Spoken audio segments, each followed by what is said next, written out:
สบายดี ท่านกำลังอยู่กับหลานยานางเล่ากับการเล่าเรื่องเล่าคนในวรรณกรรม มื้อนี้ขอนำเสนอ ประวัติย่อของท่าน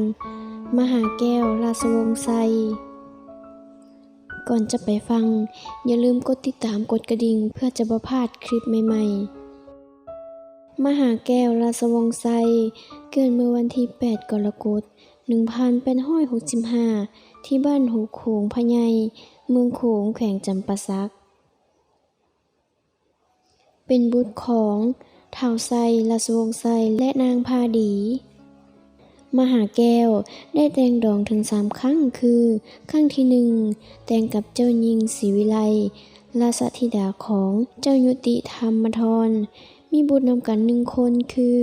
เจ้าเสถียร ณ จำปาสัก เมื่อเจ้าหญิงศรีวิไลเสียชีวิต ท่านก็ได้แต่งดองกับ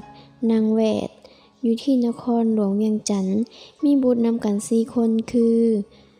นางสถิต ท้าวเกียรติทอง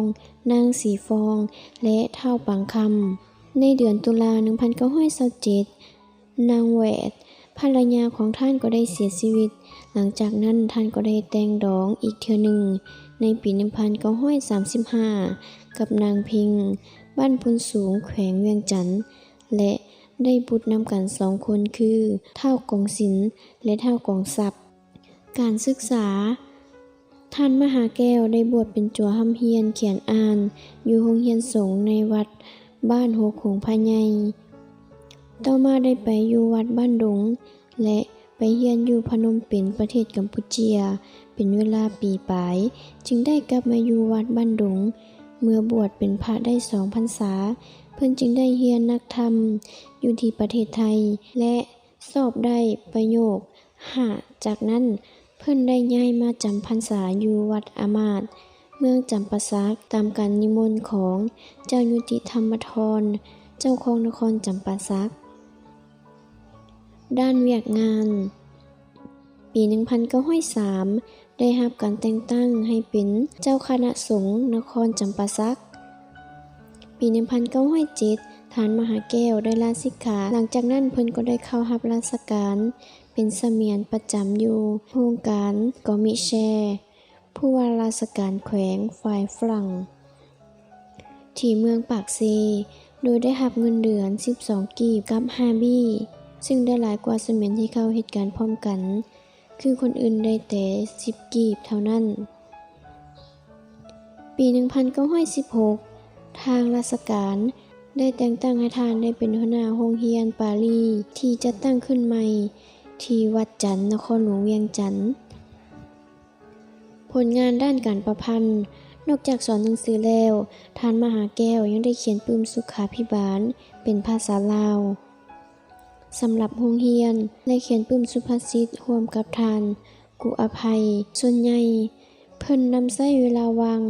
แต่งกลอนต่างๆ ใส่ปึ้มแบบเรียนชั้นประถมหลายเรื่องเช่น ชั้นประถมปีที่ 1 มีเรื่อง ปีใหม่ลาว คำสอนเด็ก ดอกเกด ข้าวสลาก นกสาลิกา ชั้นประถมปีที่ 2 มีเรื่อง แม่เฒ่ากล่อมหลานน้อย เบยอารมณ์เวลาแลง ความงามของบ้านเกิด เด็กเลี้ยงควาย ความอ้อนวอนของนกยาง ดอกบัว สัตว์ที่คนเลี้ยง ไอ้กก และน้อง ในปึ้มแบบเรียนชั้นประถมปีที่ 3 มีเรื่อง บุญและงานต่างๆ ในเดือน 12 ธาตุหลวงเวียงจันทน์ ความจมของเด็กน้อย เป็นผู้แต่งตำราเรียนภาษาลาวในต้นปี